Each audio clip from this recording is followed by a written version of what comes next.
Live cities की night bulletin दिन भर बिहार में आपका स्वागत है। मैं गरिमा भारती। सबसे पहले आज की सुर्खियों पर एक नजर। आपदा प्रबंधन समूह ने नहीं दी कोई राहत। 6 फरवरी तक जारी रहेगा बिहार में पाबंदियों का आलम। सीएम नीतीश बोले, निर्देशों का पालन करें। मुकेश सहनी से मिले तेजस्वी के दूत। बिहार में मचा सियासी बवाल। बीजेपी ने मुकेश सहनी को बोल दिया, जहां जाना है जाइए। मांझी की पार्टी ने फिर की शराबबंदी कानून वापस लेने की मांग। मधेपुरा में दिन दहाड़े 9 लाख रुपए से अधिक की बैंक लूट। स्कूल में शराब पीते हेडमास्टर और उनके 3 सहयोगी गिरफ्तार। दरभंगा में 2 लड़कियों का शव मिलने से सनसनी, कई दिनों से थी लापता। बड़ी खुशखबरी, बिहार में होगी 1 लाख शिक्षकों की नियुक्ति और ठंड के कहर से लोग बेहाल। हवाई सेवा पर पड़ रहा असर। अब खबरें विस्तार से। बिहार में कोरोना के गहराए संकट के बीच आपदा प्रबंधन समूह की बैठक हुई, जिसमें पुरानी गाइडलाइन को ही जारी रखने का फैसला लिया गया। पहले से लगी पाबंदियां अब 6 फरवरी तक जारी रहेंगी। निर्देश में कहा गया कि रात में नाइट कर्फ्यू लगा रहेगा। वहीं स्कूल, कोचिंग सहित सभी शिक्षण संस्थान बंद रहेंगे। इसके अलावा शादी विवाह में पाबंदियां लागू रहेंगी। शादी में 50 लोग ही शामिल हो सकेंगे। वहीं दुकान खोलने और बंद करने के समय में कोई बदलाव नहीं किया गया है। इसके अलावा जिम, सिनेमाघर सहित भीड़-भाड़ वाली सभी एक्टिविटीज बंद रहेंगी। वहीं आपदा प्रबंधन समूह की बैठक के बाद सीएम नीतीश ने भी ट्वीट किया है। उन्होंने कहा कि कोविड की स्थिति की समीक्षा की गई है, जहां कोरोना संक्रमण की स्थिति को देखते हुए वर्तमान में लागू सभी प्रतिबंधों को 6 फरवरी तक बढ़ाने का फैसला लिया गया है। सीएम ने लोगों से अनुरोध किया है कि सभी लोग कोरोना को लेकर विशेष सावधानियां बरतें और सरकार की ओर से जारी किए गए दिशा निर्देशों का सही से पालन करें। आपको बता दें कि अब भी बिहार में हजारों की संख्या में संक्रमित मरीज मिल रहे हैं।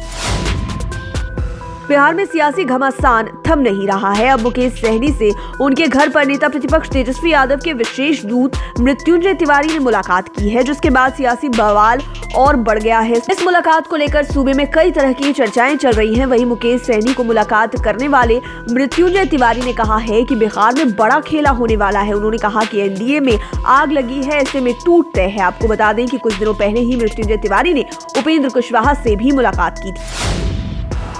राजद और लालू प्रेम के बाद मुकेश सहनी पर बीजेपी हमलावर है। बीजेपी ने साफ साफ कह दिया है कि उनको जहां जाना है जाए, कोई रोकने वाला नहीं है। हमें कोई फर्क नहीं पड़ेगा। मंत्री सम्राट चौधरी ने कहा कि जब राजद ने बाहर कर दिया तब बीजेपी ने ही उन्हें 11 सीटें दी थी और बिहार में हारने के बाद भी मंत्री बनाया, लेकिन वो सब भूल गए। उन्होंने राजद पर निशाना साधते हुए कहा कि राजद अपने आप में कंफ्यूजन में है कि करना क्या है।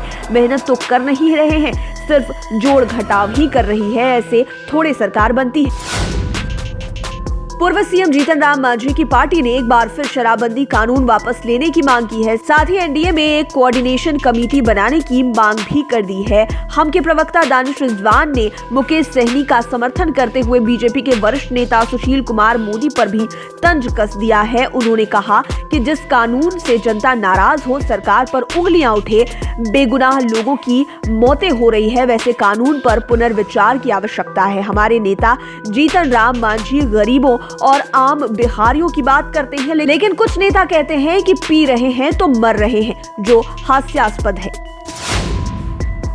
मधेपुरा में हथियारबंद अपराधियों ने दिन दहाड़े बैंक को लूट लिया। बताया जाता है कि 6 की संख्या में अपराधी ग्रामीण बैंक की कुमारखंड शाखा में दाखिल हुए और मात्र 5 मिनट में बैंक को खाली कर दिया। अपराधी 9,25,741 रुपए की लूट कर चलते बने। वहीं अपराधी प्रबंधक का बैग और मोबाइल भी साथ ले गए। घटना के बाद से सभी बैंक कर्मी सहमे हुए हैं। फिलहाल मौके पर पुलिस पहुंचकर जांच में जुटी हुई है। नीतीश सरकार की शराबबंदी को उनके सरकारी मुलाजिम ही पलीता लगा रहे हैं। ताजा मामला एक सरकारी स्कूल से जुड़ा है, जिसके स्कूल के ही हेडमास्टर ने अपने सहयोगियों की मदद से मैखाना बना दिया और जाम छलकाने लगे। पुलिस ने स्कूल में शराब पीने के मामले में हेडमास्टर और 3 शिक्षकों को गिरफ्तार किया है। मामला नवादा जिले के वारसलीगंज थाना के सांबे गांव की है। फिलहाल पुलिस मामले की जांच में जुटी हुई है। दरभंगा में पानी भरे गड्ढे से 2 नाबालिग लड़कियों का शव मिलने से पूरे इलाके में सनसनी फैल गई। शव मिलते ही घटनास्थल पर ग्रामीणों की भीड़ जुट गई, जिसके बाद दोनों बच्चियों की पहचान हुई। शव मिलने से पीड़ित परिवार का रो रो कर बुरा हाल है। घटना जिले के बहादुरपुर थाना के पुरखो पट्टी गांव की है। परिजन के साथ ग्रामीण भी इसे हत्या बता रहे हैं। बताया जाता है कि दोनों लड़कियां 15 जनवरी से ही लापता थी। फिलहाल मौके पर कई थाने की पुलिस पहुंचकर जांच में जुटी हुई है। बिहार के युवाओं के लिए बड़ी खुशखबरी है। कोरोना महामारी के बीच सरकार अब बेसिक से लेकर उच्च शिक्षा के क्षेत्र में डिजिटल टीचिंग और लर्निंग को आकार देने में जुटी हुई है। इसकी झलक आगामी बजट में दिखेगी। नए साल में 1 लाख से अधिक शिक्षकों की नियुक्ति होगी। प्रारंभिक और माध्यमिक विद्यालयों में खाली पदों पर करीब 1 लाख से ज्यादा नियुक्तियों की तैयारी चल रही है। इसी तरह सभी विश्वविद्यालयों और अंगीभूत महाविद्यालयों में शिक्षकों के खाली पदों पर शिक्षकों को भरने की प्रक्रिया जारी है। बिहार में ठंड अपने चरम पर है। उत्तर पश्चिमी बर्फीली हवा ने पटना, दरभंगा समेत कई जिलों में कोल्ड डे की स्थिति बना दी है। गया में तापमान 4.5 डिग्री तक पहुंच गया है। वहीं कोहरे ने भी लोगों के जनजीवन पर असर डाला है। पटना एयरपोर्ट पर विमानों का आवागमन लगातार बाधित हो रहा है, जिससे यात्रियों को ट्रैवलिंग में काफी परेशानियों का सामना करना पड़ रहा है। आज धूप निकलने के बाद भी आधे दर्जन से अधिक फ्लाइट कैंसिल करानी पड़ी।